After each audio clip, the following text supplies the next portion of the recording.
দর্শক, যৌক্তিক সময়ে হাটে হাড়ি ভাঙা হবে, নির্বাচন প্রসঙ্গে এমনই হুঙ্কার দিয়েছেন জামায়াতে ইসলামীর আমির। এখন কথা হলো, এই হুঙ্কারটি তিনি কাকে দিয়েছেন? চলুন জানা যাক এর বিস্তারিত।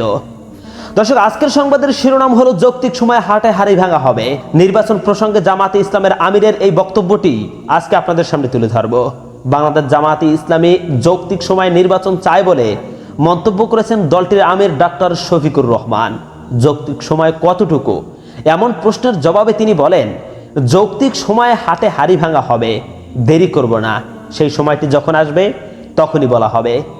গত শনিবার 28শে সেপ্টেম্বর সকালে চুয়াডাঙ্গায় স্থানীয় একটি হোটেলে দায়িত্বশীল সমাবেশে অংশ নিয়ে এ কথা বলেন জামায়াতে ইসলামীর আমির।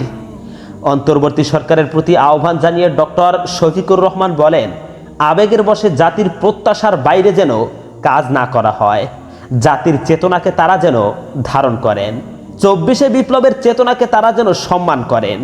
আবেগবশত দুই একটা কাজ হয়ে যাচ্ছে, এটা হওয়া উচিত নয়। ভারত নীতি নিয়ে জামায়াতে ইসলামীর আমির বলেন, ভারতের ব্যাপারে আলাদা করে বলার কিছু নেই। ভারত যেমন একটি দেশ, আমরাও একটি দেশ। ভারত ছাড়াও আমাদের প্রতিবেশী দেশ আছে এবং বিশ্বসভায় আরও অনেকগুলো দেশ আছে। বিশ্বসভার সব সদস্যরা আর আমরা মিলেমিশে পারস্পরিক মর্যাদা ও সমতার ভিত্তিতে সম্পর্ককে সামনে এগিয়ে নেব। দেশবাসীকে ঐক্যবদ্ধ হওয়ার আহ্বান জানিয়ে তিনি বলেন, বিভক্তি নয়, ঐক্য হোক এ জাতির সৌন্দর্য এবং শক্তির প্রতীক। চুয়াডাঙ্গা ও মেহেরপুর জেলার এ দায়িত্বশীল সম্মেলনের সভাপতিত্ব করেন চুয়াডাঙ্গা জেলা জামায়াতের আমির রুহুল আমিন। বিশেষ অতিথি ছিলেন জামায়াতে ইসলামের কেন্দ্রীয় নির্বাহী পরিষদ সদস্য ও যশোর কুষ্টিয়া অঞ্চল পরিচালক মোবারক হোসাইন।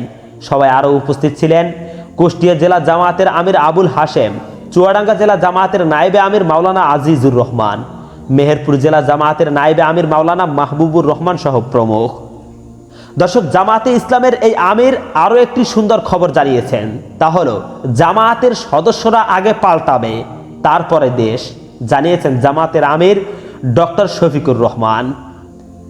জামায়াতে ইসলামের প্রত্যেক সদস্য আগে নিজেকে পাল্টাবে, তারপর তারা দেশটাকে পাল্টাবে বলে মন্তব্য করেছেন দলটির আমির ডক্টর শফিকুর রহমান।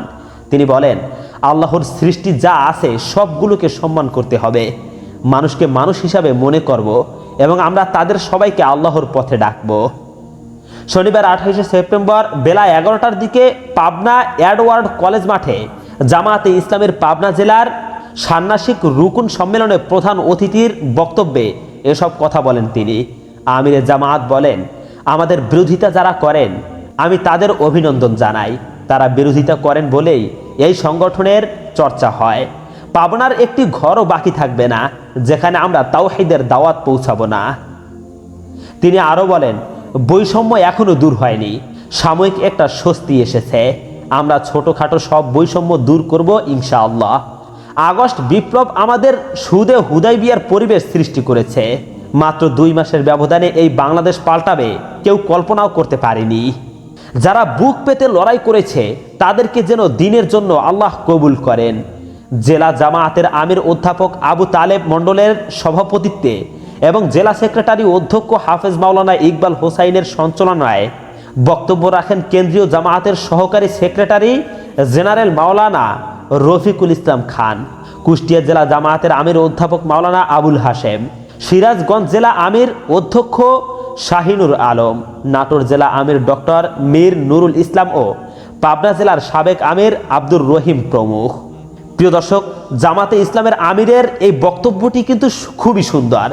দেখেন তিনি কি বলেছেন, জামাতের সদস্যরা আগে পাল্টাবে, তারপরে তারা দেশকে পরিবর্তন করবে। দেখেন কথাটি কিন্তু অনেক সুন্দর।